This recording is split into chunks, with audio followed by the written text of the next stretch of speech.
Hello function lovers, welcome back to my channel. बहुत सारे लोग मुझे शिकायत कर रहे थे, दीदी love and fire and blood कहाँ देखे, लोनली ब्रिज कहाँ देखे। तो मैंने कुछ समय के लिए उन वीडियोस को प्राइवेट कर लिया था, लेकिन अब वापस से पब्लिक कर दिया है। तो आप लोग उन्हें चेक कर सकते हो एशियन बीएल ड्रामा लवर वाले चैनल पर ही। ठीक है, तो आज का पार्ट शुरू करते हैं। लास्ट पार्ट में हमने देखा विंग और वांगजी के बीच में सब कुछ ठीक हो गया था। दोनों एक दूसरे को हक किए हुए थे कि तभी विंग देखता है कि वहाँ एक लंच बॉक्स रखा हुआ था। वही गुस्से कहता है, लंजा, तो तुम कुछ खाने के लिए खरीदने के लिए गए थे। मैं सुबह से तुम्हारा इंतजार कर रहा था कि तुम कब मेरे पास आओगे, पर तुम नहीं आए। कहीं ऐसा तो नहीं कि मेरे उस हैंकरचीफ को देखने के बाद तुम सीक्रेटली खुद ही सेलिब्रेट करने के लिए कुछ खाने के लिए चले गए। वांगजी हाँ में अपना सिर हिला देता है। तो विंग अपनी चमकती हुई आंखों से पूछता है, लंजा, क्या तुम मेरे लिए वाइन भी पीने के लिए लाए हो? वांगजी फिर अपना हाँ में सिर हिला देता है। वही गुस्से कहता है, लंजा, तुम सच में इस दुनिया के बेस्ट हस्बैंड हो। मेरे अगले जन्म में और उससे अगले जन्म में भी मैं हमेशा तुम्हारा ही लाइफ पार्टनर बनना चाहूंगा। वो तुरंत उस लंच बॉक्स को लेकर टेबल के पास बैठ जाता है। वही जैसे ही उस लंच बॉक्स को खोलता है तो उसमें लोटस रिब सूप था, जो वही को बहुत पसंद है। विंग देखता है कि जितनी भी डिशेस थी वो सारी ही उसकी फेवरेट थी और बिल्कुल उसी तरीके से बनाई गई थी जिस तरह उसे पसंद है। विंग समझ जाता है कि ये किसी रेस्टोरेंट से लाया गया फूड तो नहीं है और वो वांगजी से पूछता है, लंजा, कहीं तुमने शिजे को तो नहीं कहा इसे बनाने के लिए? वांगजी कोई जवाब नहीं देता। विंग एक एक करके फूड आराम से खाने लगता है, लेकिन अचानक से वो रुक जाता है। तो वांगजी उससे पूछता है, क्या हुआ विंग, क्या कुछ गलत बना है? वहीं सूप पीते हुए कहता है, क्या शिजिया आजकल कोई नए मेथड सीख रही हैं सूप बनाने के? तो वांगजी से पूछता है, क्या ये ठीक नहीं बना है?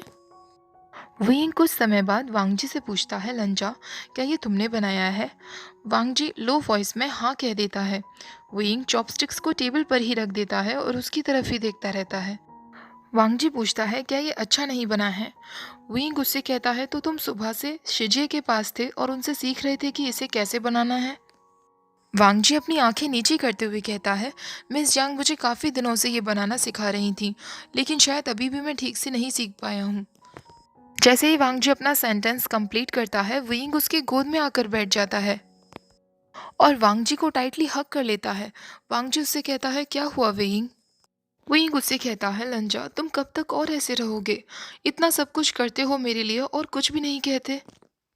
इतना सब कुछ तुम्हारे दिल में छुपा है। मैं इतना जीनियस नहीं हूँ लंजा, मैं तुम्हारी बातों को कैसे समझ पाऊंगा? फ्यूचर में तुम कुछ भी अगर मेरे लिए करते हो तो तुम्हें मुझे बताना होगा, समझ गए ना? वांगजी उससे कहता है, ठीक है। वेइंग फिर से उसे हक करता है। जब दोनों अलग होते हैं तो वेइंग अपनी रेड नोज को रब करते हुए कहता है, अगर जेवुजू नहीं होते तो मुझे शुरुआत से लेके एंड तक सारी बातें पता ही नहीं चलती। अब मैं तुम्हें चांस देता हूँ लंजा, मुझे सब कुछ एक्सप्लेन करो। तो वांगजी उससे कहता है, एल्डर ब्रदर ने तुम्हें क्या बताया?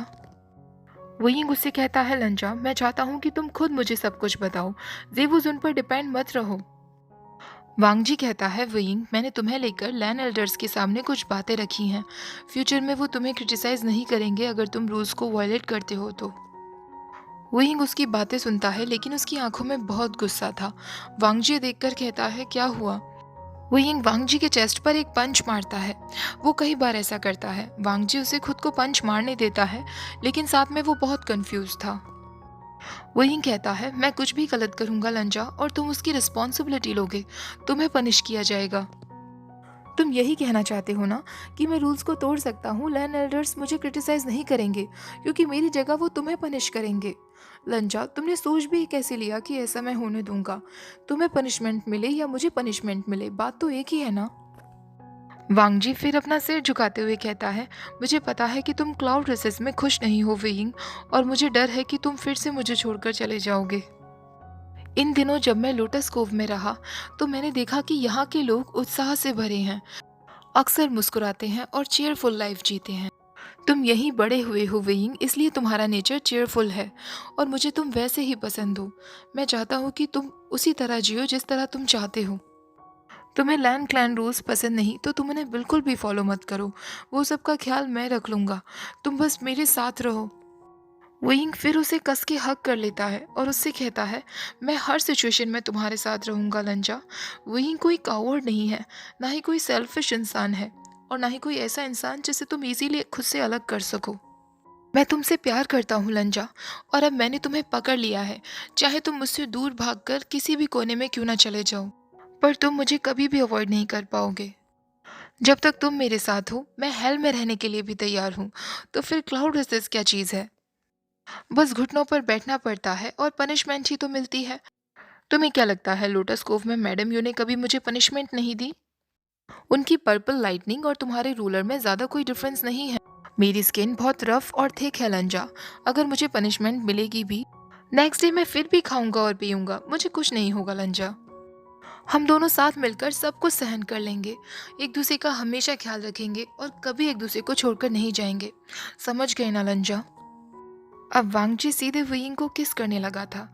दोनों एक दूसरे को किस कर ही रहे थे कि तभी वांगजी ने विंडो से एक कैट को अंदर आते हुए देखा, जो उन दोनों की तरफ ही देख रही थी। वो एक वाइट कैट थी जिसकी बियर्ड पर कुछ ब्लैक स्पॉट्स थे। किस करते करते और उस कैट को देखते देखते वांगजी के लिप्स अचानक से रुक जाते हैं। तो वुयिंग उससे कहता है, क्या हुआ? वुयिंग पीछे मुड़कर देखता है तो उसे भी वो कैट नजर आती है। वुयिंग का एक हाथ अभी भी वांगजी के नेक में था और वो दूसरे हाथ से उस कैट को वहां से भागने के लिए कहता है। जब वुयिंग फिर से वांगजी को किस करने वाला था तो उसने देखा वांगजी काफी शॉक्ड था उस कैट को देखकर। उस ब्लैक बियर्ड वाली कैट का फेस वांगजी को उस इंसान का चेहरा याद दिला रहा था जो मीलों दूरी पर से भी उन दोनों से कह रहा था, इनडिसेंट। वुयिंग उस कैट को चिरैन कैट कहकर वहां से भगा देता है। वो चिरैन कैट विंडो में से जाकर फिर भी उन दोनों को ही देखती रहती है। वांगजी फाइनली होश में आता है और वापस से अपने हाथ वुयिंग के वेस्ट पर रख लेता है। अब वुयिंग टॉपिक चेंज करते हुए उससे कहता है, लंजा, तुम्हें अपनी गोल्डफिश याद है? वांगजी उससे कहता है, तुम्हें मेरी गोल्डफिश के बारे में कैसे पता वुयिंग? उसे तो मैंने तब पाला था जब मैं छोटा था। वुयिंग उसे बता देता है कि जब वो वांगजी के मदर की रूम में था तो उसने एक सपना देखा था। सपने में ही उसने जो भी कुछ देखा था वो सब वांगजी को बताता है। तो वांगजी उससे कहता है, वुयिंग, तुम्हें भी यही सपना आया था? वुयिंग उससे कहता है, इसका मतलब लंचा, तुमने भी मुझे सपने में देखा था? उस रात जब वुयिंग वांगजी को छोड़कर चला गया था तो वांगजी ने वुयिंग और अपनी माँ का सपना देखा था, जिन्हें वो अक्सर मिस किया करता था। वांगजी की आंखों में थोड़ी सैडनेस और थोड़ी हैप्पीनेस देखकर वुयिंग समझ जाता है कि वांगजी क्या सोच रहा है। वुयिंग उसे हक करते हुए कहता है, इसका मतलब है लंचा, मदर भी मुझे तुम्हारे पार्टनर के रूप में पसंद करती हैं। तुम्हें याद है लंजा, मदर ने कहा था कि हम दोनों को साथ मिलकर उस गोल्ड फिश को फूड डालना है। अब वो गोल्ड फिश तो हमारे पास नहीं है, तो हम उसे तो खाना नहीं खिला सकते, पर तुम मुझे तो खिला सकते हो ना? और वो वांगजी के ईयर्स के पास जाकर नॉटी वॉइस में कहता है, लंजा, मैं बहुत दिनों से हंग्री हूँ, आज मुझे अच्छे से खाना खाने दो ना। वांगजी उससे एक गहरी वॉइस में पूछता है, तुम्हें क्या खाना है? विंग उसके पिंक ईयर्स पर बाइट करते हुए कहता है, तुम मुझे जो खिलाओगे लंजा, मैं वही खा लूंगा। मैं बिल्कुल भी नखरे नहीं करता, मैं एक गुड बॉय हूँ। अब उन दोनों के आसपास का एटमॉस्फेयर सडनली हॉट हो गया था। वांगजी ने उसे गोद में लेकर सीधे काउच पर लिटा दिया था। दोनों के लिप्स आपस में मिले हुए थे और वांगजी के हाथ वुयिंग की बेल्ट की तरफ जा रहे थे। अचानक से उनके रूम के बाहर से एक बहुत ही लाउड नॉइस सुनने में आती है। वुयिंग क्योंकि लोटस कोव में ही बड़ा हुआ है तो उसे इस तरीके की आवाजें सुनने की आदत है। जब तक किसी को जान से मारने, किसी को लूटने या कहीं आग लग जाने के बारे में बात ना हो तो वुयिंग सब कुछ इग्नोर करता है। दूसरी तरफ हमारा वांगजी था जो हमेशा से ही साइलेंस रूम में रहा था। उसके पास अगर स्टूडेंट्स भी आते थे तो वो हमेशा अपने कदमों को संभाल कर चलते थे। वांगजी ने कभी भी इतनी लाउड नॉइसेस नहीं सुनी थी क्लाउड रेसेस में जितनी उसने यहाँ सुनी थी। इसीलिए वो उनके रूम के बाहर से आने वाली आवाजों की वजह से बार बार डिस्ट्रैक्ट हो रहा था। इसीलिए थोड़ा उसे अजीब लग रहा था कि उनके रूम से बाहर इतने सारे लोग गुजर रहे हैं और वो किसी के साथ ये सब कुछ कर रहा है। दूसरी तरफ वुयिंग था जिसे वांगजी को किस करने के बाद उसकी पूरी बॉडी हॉट हो गई थी। उसका एक पैर वांगजी के वेस्ट पर था। वो वांगजी के वेस्ट बेल्ट को खोलने के लिए हाथ आगे बढ़ाता है लेकिन वांगजी उसका हाथ पकड़ लेता है। वुयिंग को लगता है कि शायद वांगजी खुद शुरुआत करना चाहता है, लेकिन तभी बाहर से आवाजें आना और भी ज्यादा शुरू हो जाता है। अब वुयिंग उन आवाजों को इग्नोर नहीं कर पाता। वो तुरंत अपना कॉलर ठीक करते हुए उठकर जाता है और विंडो के बाहर देखता है। वहाँ एक जैंग क्लैन जूनियर था जो व्हाइट कैट के पीछे भाग रहा था। वही गुस्से अननोइंग वॉइस में कहता है, तुम सच में बहुत शोर कर रहे हो लड़के। अपनी वाइट कैट को ले जाकर कहीं और उसके साथ खेलो। हम अडल्ट्स को हमारा काम करने दो। वो बच्चा उससे कहता है, सीनियर ब्रदर, मैं इस वाइट कैट को सेकंड मास्टर लैंड के लिए पकड़ रहा हूँ। इसने उनका कुछ चुरा लिया है। आप मुझे क्यों परेशान कर रहे हैं? तो विंग उससे कहता है, लंजा की जो चीज़ खो गई थी वो उसे वापस मिल गई है। वो लड़का वेइंग के पास आकर कहता है, सीनियर ब्रदर, आप अंदर चुपके से क्या कर रहे हैं? कहीं आप इरोटिक पिक्चर्स तो नहीं देख रहे? वेइंग शॉक्ड होते हुए उससे कहता है, तुम बच्चे, तुम्हें इरोटिक पिक्चर्स के बारे में कैसे पता? वो लड़का मुस्कुराते हुए कहता है, अब मैं कोई बच्चा नहीं हूँ सीनियर ब्रदर। मुझे तो ये भी पता है कि आपके रूम में बहुत सारी चीज़ें छुपी हुई हैं। अचानक से वो लड़का विंडो के अंदर से झांक कर देखता है तो वांगजी वहाँ बिखरे हुए कपड़ों के साथ बैठा हुआ था। तभी उसकी नज़र वेइंग के कॉलर पर भी जाती है जो ठीक से नहीं पहना हुआ था, और उसे याद आता है कि वो वेइंग के रूम के बाहर नहीं बल्कि सेकंड मास्टर लैंड के गेस्ट रूम के बाहर है। और वो तुरंत वेइंग से कहता है, मुझे माफ़ कर दीजिए ब्रदर, अब मुझे समझ आया कि आप किस बारे में बात कर रहे थे। मैं अभी यहाँ से चला जाता हूँ। और वो तुरंत वहाँ से भाग जाता है। वेइंग तुरंत विंडो को अच्छे से टाइटली क्लोज करता है और वापस से वांगजी के ऊपर चिपक जाता है। वो वांगजी से कहता है, लंजा, वो लड़का फालतू बकवास कर रहा था। तुम्हारे होते हुए मैं क्यों कोई इरोटिक पिक्चर्स देखूंगा? मेरे रूम में सच में कुछ नहीं है। उसकी बातों पर विश्वास मत करना। वांगजी एक गहरी सांस लेते हुए उसका नाम लेता है। विंग उससे कहता है, लंजा, मैं तुम्हें बहुत मिस करता हूँ। मेरी पूरी बॉडी पर मैं तुम्हें बहुत मिस करता हूँ। विंग जैसे ही वांगजी को किस करने वाला होता है, वांगजी अपना सिर घुमा लेता है। वांगजी एक गिल्टी वॉइस में कहता है, विंग, क्या हम रात को ये सब कर सकते हैं? विंग अचानक से वांगजी से अलग हो जाता है।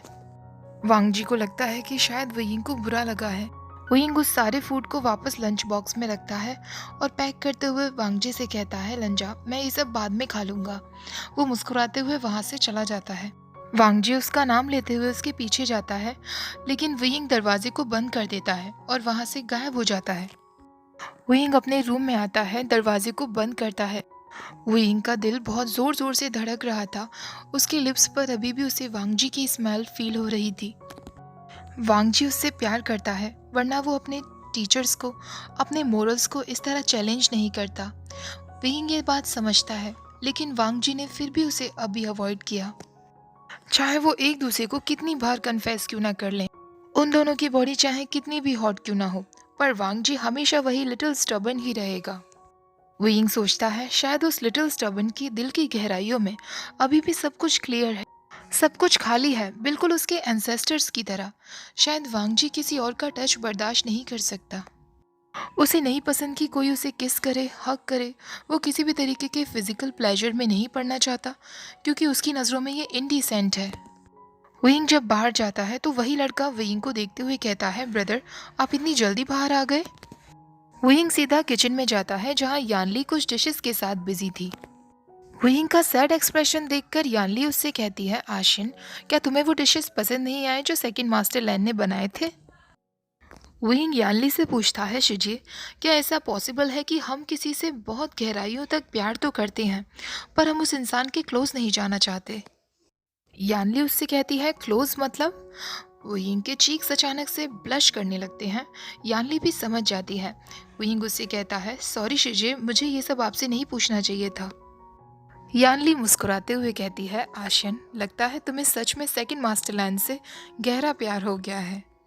विंग मुंह बनाते हुए कहता है, शिजे, अब मैं आपको कुछ नहीं बताऊंगा। यानली उससे कहती है, ठीक है आशियन, अब मैं बिल्कुल नहीं हंसूंगी, नाराज मत हो। तुम्हारे और सेकंड मास्टरलैंड के बीच में हालांकि बहुत सारी मिसअंडरस्टैंडिंग है, लेकिन फिर भी तुम दिल में उनकी बहुत परवाह करते हो ना आशियन? विंग एनॉयड वॉइस में कहता है, केयर, उसके दिल में मैं उस वॉल ऑफ रूल्स के आगे भी कुछ नहीं हूँ शिजिए। आपको पता है वहाँ पर इतने सारे रिडिकुलस रूल्स हैं। हस्बैंड और वाइफ के बीच में भी कोई रूल रखता है क्या? लंजा हमेशा अपने बुद्धा मंत्र को पढ़ता रहता है और मैं उधर उधर उसके पीछे भागता रहता हूँ, उसके साथ समय बिताना चाहता हूँ। मैं हमेशा उसकी कल्टीवेशन को रुइन करने की कोशिश करता हूँ, हमेशा कुछ इनडिसेंट कर देता हूँ। यानली उससे कहती है, आशियन, तुम सेकंड मास्टरलैंड के साथ समय बिताना चाहते हो? वही कहता है, हाँ शिजी, हम दोनों हस्बैंड एंड वाइफ हैं, तो क्या मैं उसके साथ समय नहीं बिताऊंगा? शुरुआत में वो हमेशा तैयार रहता था, लेकिन जब से और लैन चिरैन ने उसे डरा दिया है, तब से उसे ऐसा लगता है कि मैं उसे बिगाड़ने की कोशिश कर रहा हूँ। वो मुझसे दूर ही रहता है। शिजे, कहीं ऐसा तो नहीं कि उसे मैन में कोई इंटरेस्ट ही ना हो? नहीं, अगर मैं शायद कोई लड़की होता, तो वो फिर भी मुझे टच नहीं करने देता। वो मुझसे ही नफरत करता है शिजे। यानली उससे कहती है, आशियन, तुम्हें पता है इन दिनों सेकंड मास्टरलैंड अक्सर मेरे पास आया करते थे और मुझसे सीखना चाहते थे कि तुम्हारा फेवरेट फूड कैसे बनाना है। उन्होंने मुझसे कहा कि क्लाउड रसेस का बना हुआ फूड तुम्हें बिल्कुल भी पसंद नहीं आता था। तुम हमेशा कंप्लेन करते रहते थे, इसलिए वो खुद अपने हाथों से तुम्हारे लिए तुम्हारा टेस्टी फूड बनाना सीखना चाहते हैं। खुद अपने हाथों से वेजिटेबल्स को चॉप करना और फूड बनाना शायद ये लैंड क्लैन में अलाउड नहीं है। फिर भी उन्होंने इस रूल को तोड़ा तुम्हारे लिए आशियन। वो एक एक करके लैंड क्लैन रूल्स को तुम्हारे लिए तोड़ना चाहते हैं। क्या फिर भी उन्हें ब्लेम करना चाहिए? वही कहता है, मुझे पता है शिजिए, ये सब में वो मुझे बहुत अच्छे से ट्रीट करता है, वो बहुत काइंड है, लेकिन बाकी चीज़ों में वो बिल्कुल लिटिल स्टबन है। लंचा यहाँ यूनवक में इतने दिनों से रह रहा है। यहाँ की हैप्पीनेस देखकर उसे थोड़ा सा तो चेंज होना चाहिए था ना, पर वो बिल्कुल भी नहीं बदला है। यांडी कहती है, लेकिन आशियन, वो है तो लैंड क्लैन से ही ना। वो जो भी कुछ करते हैं, जहाँ भी जाते हैं, लैंड क्लैन को रिप्रेजेंट करते हैं। फ्यूचर में उन्हें क्लैन बिजनेस संभालना है, अपने अंकल अपने ब्रदर की मदद करनी, तो अपनी फैमिली के लिए उन्हें एक एग्जाम्पल तो सेट करना होगा ना। वो तुमसे बहुत प्यार करते हैं आशियन, लेकिन वो तुम्हारे तरीके से प्यार नहीं कर सकते। वो अपने तरीके से ही तुमसे प्यार करेंगे। ओके गाइज, इस पार्ट को मैं यही ख़त्म करती हूँ। नेक्स्ट पार्ट भी मैं जल्दी शेयर करूँगी। वीडियो पसंद आया हो तो लाइक शेयर और चैनल को सब्सक्राइब करना मत भूलिएगा। Thank you for watching. Bye bye.